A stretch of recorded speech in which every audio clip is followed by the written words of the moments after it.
There is a specific kind of silence that happens when someone erases you from a room you built. It is not loud. It is not dramatic. It does not come with shouting or a slammed door.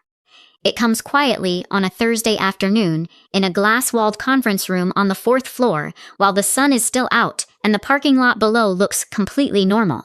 I was sitting at the far end of the table. I remember that clearly. The far end. The seat you take when you are not the one running the meeting. Nathan Holt was standing at the front. He is the director of operations at Vantara Logistics Tech, the company I had given 11 years of my life to. He had a printed org chart in his hand, and he was smiling the way people smile when they have already decided something, and they want you to think it is good news. He clicked to the new slide, the new structure, the new Systems Operations Division. Thomas Griffin's name was at the top. I looked at that chart for a long time. I looked at every box, every line, every name.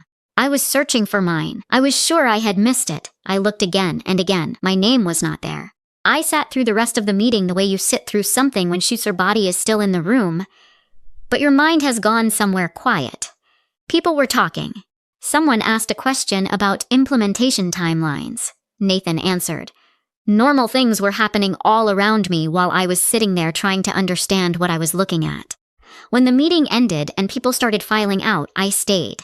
I walked to the front of the room and I asked Nathan, quietly, where my role was in the new structure. I kept my voice even. I kept my face calm. I had learned a long time ago that in rooms like that one, showing too much is never safe. He looked at me with this small, tired smile, like I was asking about something minor, like I had just asked where the new coffee machine was. He said my position had been restructured into a support function. He said Thomas would now be my reporting manager.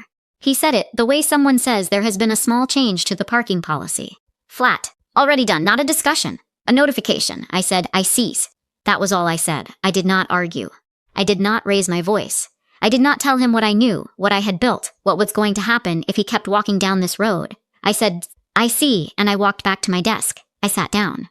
I pulled up my screen. My hands were very still. I want you to understand something about that moment.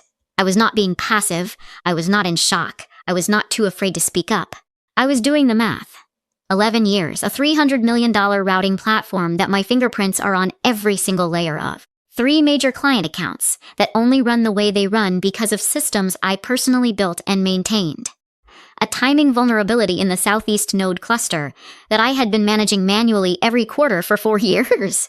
Alone, quietly, without ever putting it in a report. Because that is what you do when you are the one who actually understands the system. Nathan had just handed Thomas a key.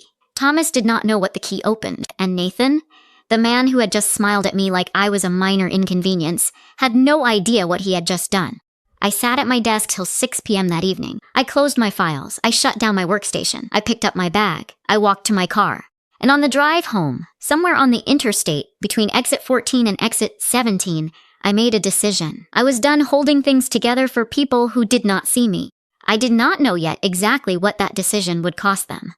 But I knew that the system I had built, the one that moved hundreds of millions of dollars worth of freight across 14 client networks every single week, was about to show everyone exactly who had been keeping it alive. Let me tell you who I am, because that matters for the rest of this story. My name is Sandra Miles. I am 47 years old. I have a computer systems engineering degree from a state university seat in Ohio that I worked 2 jobs to get through. I am not someone who came from a connected family or had a mentor open doors for me. Every door I walked through, I opened myself, usually by being the person in the room who understood the system better than anyone else. I started my career at a small freight routing startup in Columbus. It was 11 people in a converted office above a sandwich shop, and I was the only engineer who worked on both the back-end routing logic and the client-facing data interface. I learned fast because there was no one else to learn from. When that company was acquired, I stayed until the transition was finished, and then I moved on. I joined Vantara Logistics Tech in 2013. I was the 3rd hire on the systems architecture team. At that time, the routing platform was a patchwork of old code and newer modules that did not talk to each other cleanly. My first year there, I mapped the entire system by hand. I documented every connection, every gap, every place where the logic was held together by something fragile. Then I rebuilt the core routing engine from the ground up over the next 18 months. The $300 million figure, that is the estimated annual freight value that moves through the platform I designed. That number is not in my job title. It is not in my pay grade. It is not something that Nathan ever mentioned in a performance review. But it is real, and every warehouse manager, every client logistics director, every driver dispatch system in our network depends on what I built to function correctly every single day. I know where every failsafe lives in that system. I know which client accounts are tied to which routing nodes. I know which parts of the platform were built on workarounds that I created because the budget did not allow for a cleaner solution, and I know exactly how those workarounds behave under pressure. That knowledge lives in me. It is not in a manual. It is not in a shared drive. I kept meaning to document it fully. I never had the time because I was always too busy keeping the system running. Now let me tell you what else is true about my life, because this story is not just about a system. My daughter, Kira, is in her second year at a university 4 states away. Her tuition, her housing, her books, that is real money leaving my bank account every semester. And I made it work because I planned carefully and I did not miss a payment. My mortgage is $100 a month. My husband, Ray, had a cardiac episode 18 months ago. He recovered, but he is on 3 medications and he sees a cardiologist every quarter. He is on my health insurance. If I lose my job, he loses his coverage. I was not just going to work every day. I was holding my family's floor up. I never pushed hard for a promotion because I believed, truly, embarrassingly believed, that the work would speak for itself, that Nathan could see what I contributed. That loyalty meant something in both directions. That belief is the thing I am most ashamed of now. Not that I gave 11 years to Vantara. Not that I trained Thomas. The shame is that I trusted Nathan to see me. He never did. I want to be fair about Thomas Griffin, because this story is not really about him.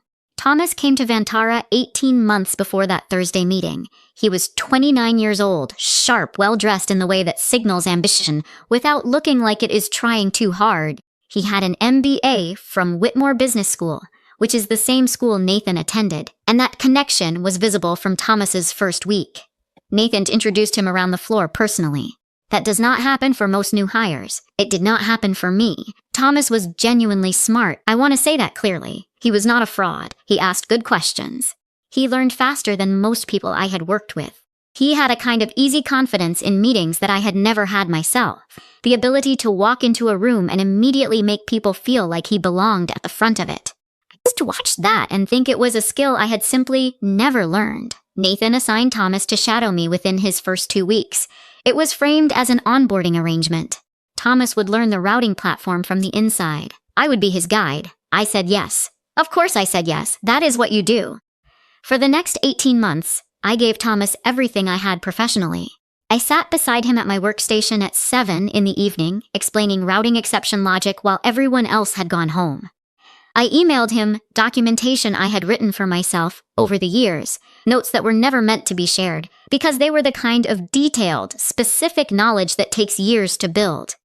I vouched for him in front of senior leadership when his first solo project hit errors that made the regional dispatch numbers look wrong for a full business day. I told Nathan the issue data mapping problem, which it was, and I fixed it before the clients noticed. I did not say it was Thomas's error. I cleaned it up and moved on. I taught Thomas the language of the system. But there are things you cannot teach in 18 months. There are things that only exist in the space between experience and time, and Thomas had not had enough of either.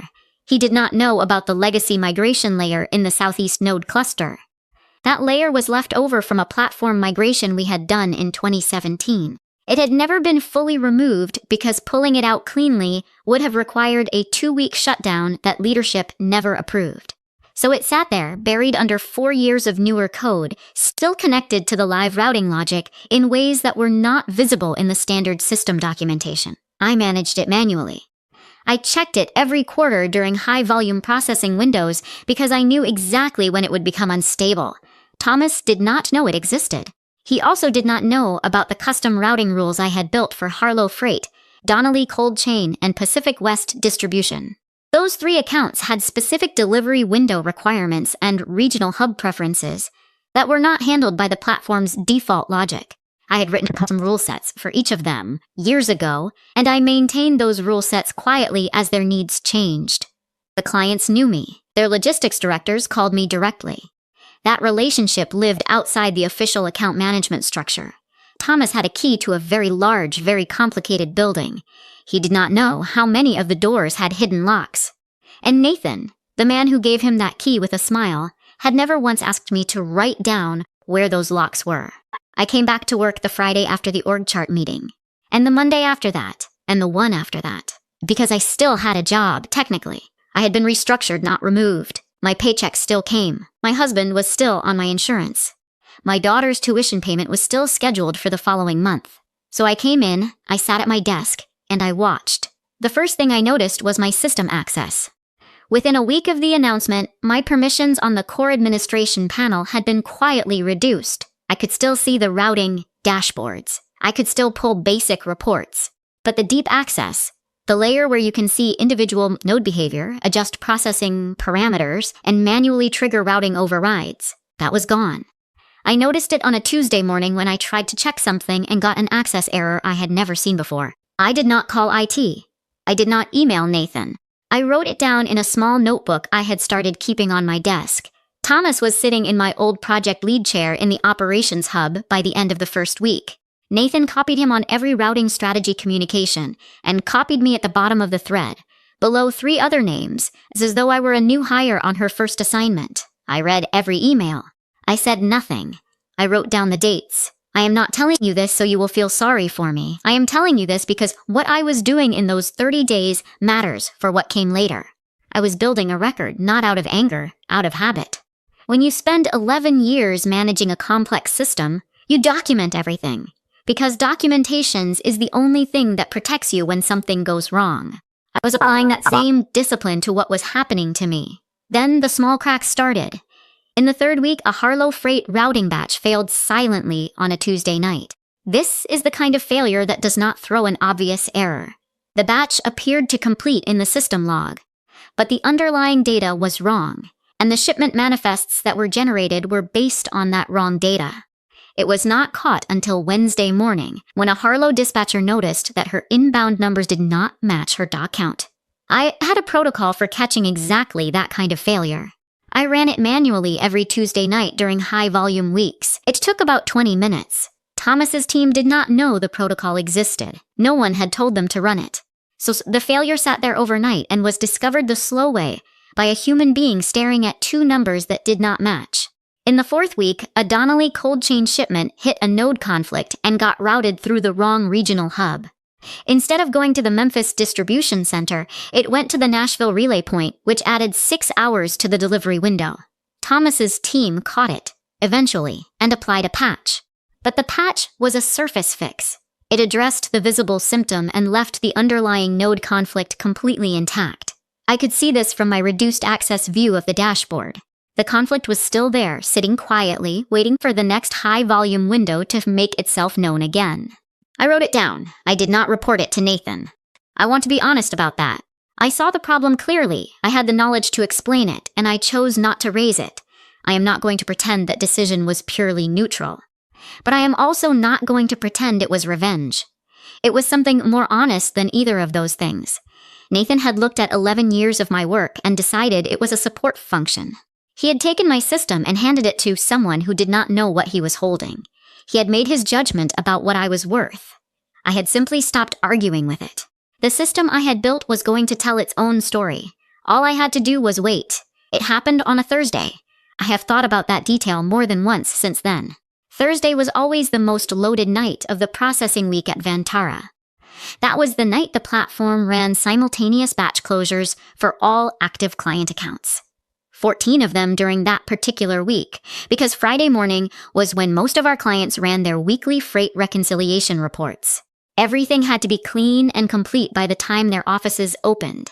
That deadline was the reason I had always treated Thursday nights as something close to sacred. I did not make plans on Thursday nights. I did not go out. I stayed close to my phone and I kept one eye on the dashboard every single week for 4 years. That Thursday I was home. It was a regular evening. I had made dinner. Ray was watching something in the other room. I was sitting at the kitchen table with a book I had been trying to finish for 2 months. The house was quiet in the good way. At 9:47 p.m., my phone buzzed. It was not a Vantara number. It was Carol Sims, the logistics director at Harlow Freight.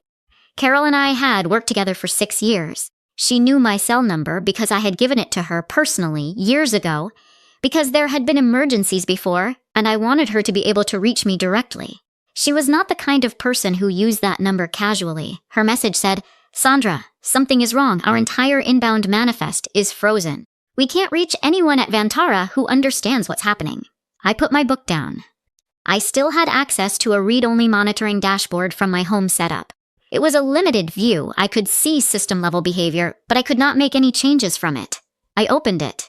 What I saw made my stomach go cold, and I want to be clear that the feeling I had in that moment was not satisfaction. It was not relief. It was the specific, sickening feeling of watching something you love get hurt. The Southeast node cluster was failing. The legacy migration layer, the one buried under 4 years of newer code, the one I had been managing manually every quarter, the one Thomas's team did not know existed, had hit a cascade failure during the simultaneous batch closure. It was exactly what I had always known could happen during a high-volume Thursday window if someone was not watching for it. The timing vulnerability was real, and I had always been the one standing between it and the rest of the system. Tonight, no one was standing there. I watched the failure spread in real time on my dashboard. It did not look dramatic from the outside. No alarms going off, no red screens, no obvious crash. That was the most dangerous part. The system was still running. It was processing. It was logging completions. But the data moving through it was wrong, and the routing decisions being generated were wrong, and the shipments being dispatched based on those decisions were going to the wrong places. Within minutes of that first text from Carol, 11 of the 14 active client accounts were affected. Harlow Freight's inbound manifests were frozen. Donnelly Cold Chain's overnight dispatch had been rerouted incorrectly through 2 wrong relay points. Pacific West Distribution's Friday morning reconciliation data was being built on a corrupted batch that the system had logged as complete. The system was not down. It was worse than down. A system that is down is obvious. Everyone knows to stop. A system that is running but wrong keeps moving, keeps generating, keeps sending, and every minute it runs, the damage gets deeper and harder to untangle. I sat at my kitchen table and I watched all of this happen. I did not call Nathan. I did not call Thomas. I did not call the Vantara Emergency Operations Line. I had been restructured into a support function. I was no longer the person responsible for this system. Nathan had made that very clear on a Thursday afternoon 31 days earlier, with a printed org chart and a small, tired smile. I got up from the table. I went to the kitchen. I made myself a cup of tea. I brought it back to the table, sat down, and kept watching the dashboard. I am not going to tell you that felt good. I am going to tell you that it felt like the truth finally becoming visible, and sometimes that is the saddest thing in the world. By midnight, Nathan was calling my cell phone. I was still at the kitchen table. My tea was cold, the dashboard on my laptop was still open, and the numbers were still wrong. I watched his name light up my phone screen. I watched it ring. I watched it stop. He called again at 12:18, again at 12:41, again at 1:02 in the morning. Thomas called once at 12:55. I watched that one ring too.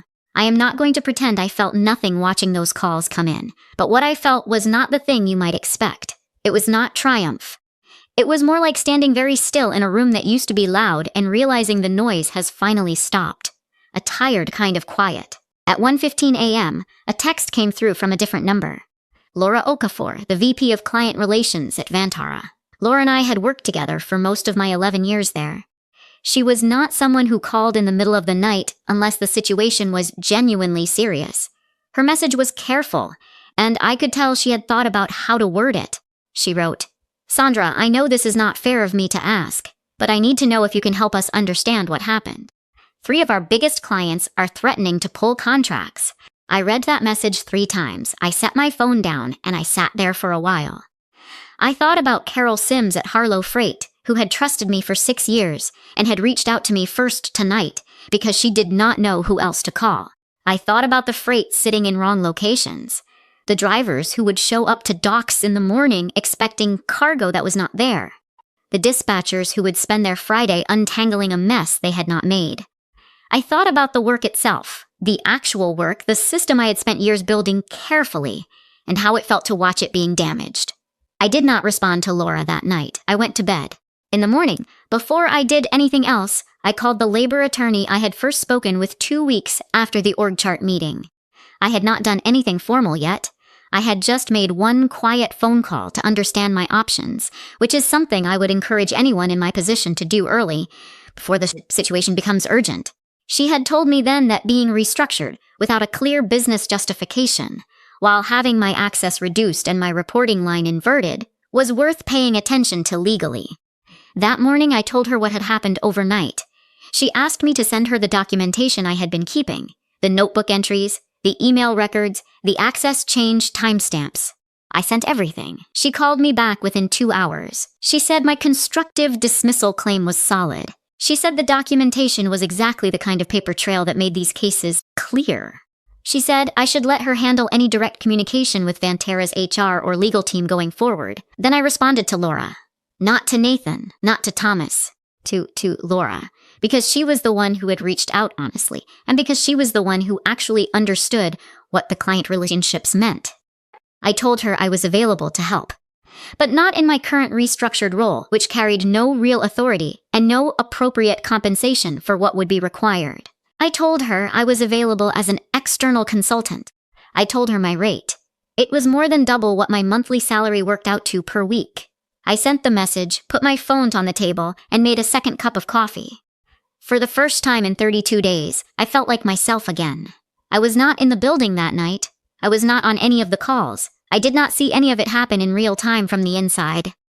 But in the weeks that followed through Laura, through 2 former colleagues who reached out to me privately, and through formal communications that came as part of the legal process, I learned what those hours looked like from where Thomas and Nathan were standing. Thomas had been on the phone with his team from around 10 o'clock. When the first alerts started coming in from client accounts, his team's initial read was that it was a standard batch sync error. The kind of thing that sometimes happens during high volume, closes and usually resolves on its own within 20 minutes. They waited. It did not resolve. By 11, they brought in a third-party vendor that Vantara had a support contract with. The vendor was a capable team. They were not the problem. The problems was that no one, not Thomas, not his team, not the vendor, knew this legacy migration layer in the Southeast node cluster existed. They were looking at the visible parts of the system. They were running diagnostics on the components they could see in the current architecture documentation. The migration layer was not in that documentation because it had never been formally recorded. It lived in my memory, in my quarterly notes, in the manual process I ran every high-volume Thursday without ever putting it on a shared drive. The vendor spent 4 hours working on the wrong part of the system. 4 hours of billing, 4 hours of good faith effort, pointed entirely in the wrong direction. By the time they realized the surface-level fixes were not holding, it was nearly 3 in the morning and the damage had been running for over 5 hours. By Friday morning, the fallout was documented and visible. Pacific West Distribution had sent a formal written notice to Vantara's executive team stating they were initiating a contract review. In 11 years, Pacific West had never sent a letter like that. They were one of our 3 largest accounts. Harlow Freight's Carol Sims had escalated internally at her own company, and their legal department had requested a full incident report from Vantara within 5 business days. Donnelly Cold Chain had not sent a formal letter yet, but their operations director had told Laura directly in a phone call that he wanted to understand how this had happened before he decided what to do next. The total exposure, delayed shipments, emergency rerouting costs, vendor fees, and the penalty clauses buried in the client contracts that I had always known were there, was being estimated internally at somewhere between $4 and $8 million. That number was still moving when I heard it. Nathan presented the situation to the board on Friday morning. I was told by someone who was in that room that he could not clearly explain the root cause. He could describe the symptoms. He could describe the timeline. He could not explain why the Southeast node cluster had failed, or what the legacy migration layer was, or why none of his team's fixes had held through the night. I did not hear any of this with satisfaction. I want to be honest about that, the same way I have been honest about everything else in this story. What I felt when I learned about that board meeting was something quieter and heavier than satisfaction. It felt like being right about something you had wished, with your whole chest, that you were wrong about. Thomas was not a bad person placed in that role. He was a capable person placed in a role that required something he had not been given enough time to build. The system did not collapse because of who Thomas was. It collapsed because of what Nathan decided, that the person who understood the system most completely was a support function, and that a title and a connection were enough to replace 11 years of specific, lived, irreplaceable knowledge. Nathan made that call. The system answered. Laura responded to my consulting rate within 3 hours of my message. She said yes. Her exact words were, "We will meet your terms. When can you start?" I told her I could begin the following Monday, pending a formal contract. My attorney drafted the agreement over the weekend. It covered my rate, my scope of work, my protections, and a clear statement that my engagement was as an independent consultant and carried no implication of returning to my previous employment arrangement. Ventara's legal team reviewed it, made 2 small comments, and signed it by Sunday evening. Monday morning, I drove to the office for the first time, in what felt like a different life, even though it had only been 5 days since the collapse. I had a visitor badge instead of a key card. That detail is small, but I noticed it. I spent 6 weeks at Vantara as a consultant. I stabilized the Southeast Node cluster. I isolated the legacy migration layer and documented it completely. Every connection, every dependency, every place where it touched the live routing logic for the first time in its existence. I wrote a full technical brief that any competent systems architect could pick up and understand without needing to call me. I made sure that what I knew would not disappear when I walked out the door. I also worked directly with the 3 client accounts that had been affected. I spoke with Carol Sims at Harlow Freight personally. I spoke with the operations director at Donnelly Cold Chain. I got on a call with the team at Pacific West Distribution and walked them through exactly what had happened and exactly what had been done to prevent it from happening again. All 3 accounts remained with Vantara. That was not guaranteed when I started. It was the result of 6 weeks of careful specific work. I did not do any of that to make a point to Nathan. I did not do it to embarrass Thomas. I did it because Harlow Freight and Donnelly Cold Chain and Pacific West had real people. Dispatchers, warehouse managers, drivers, logistics coordinators, whose jobs depended on that system running correctly. The company had failed me. The work had not. Those are 2 different things, and I kept them separate. At the end of the 6 weeks, Laura offered me a senior advisory contract with Vantara. A real one, with a title that reflected what I actually did, and compensation that was closer to what I had always been worth. I appreciated that she made the offer. I told her I needed a few days to think about it. Nathan also reached out. He sent an email. It was professional and measured, the way Nathan always was, and it included language about how the company valued my contributions and hoped we could move forward together in a new capacity. I read it once. I did not respond. 3 months after my consulting engagement ended, I accepted a permanent position at a competing logistics technology firm. The title was 2 full levels above where I had been restructured at Vantara. The salary was a number I had stopped believing I would ever see from a company in this industry. They had found me through Laura, who had mentioned my name to someone she knew on the industry side, and they had done their research before they called. In my first interview with them, the hiring director said something I have thought about many times since. He said, "We already know what you built. We just want to know if you want to build the next one." I said yes. I do not know if Nathan regrets what he did. I have thought about that question, and I have realized I genuinely do not need the answer. He can carry whatever he carries. That is not my weight anymore. What I know is this. Kyra's tuition is paid. Ray is on good insurance, and his last cardiology appointment came back clean. Every morning, I go to work for a team that knew exactly what I was worth before I walked through their door. I am not angry. I am not bitter. I spent a long time being invisible, and I am done with that. I am Sandra Miles. I built something that held for 11 years. Now I am building the next one.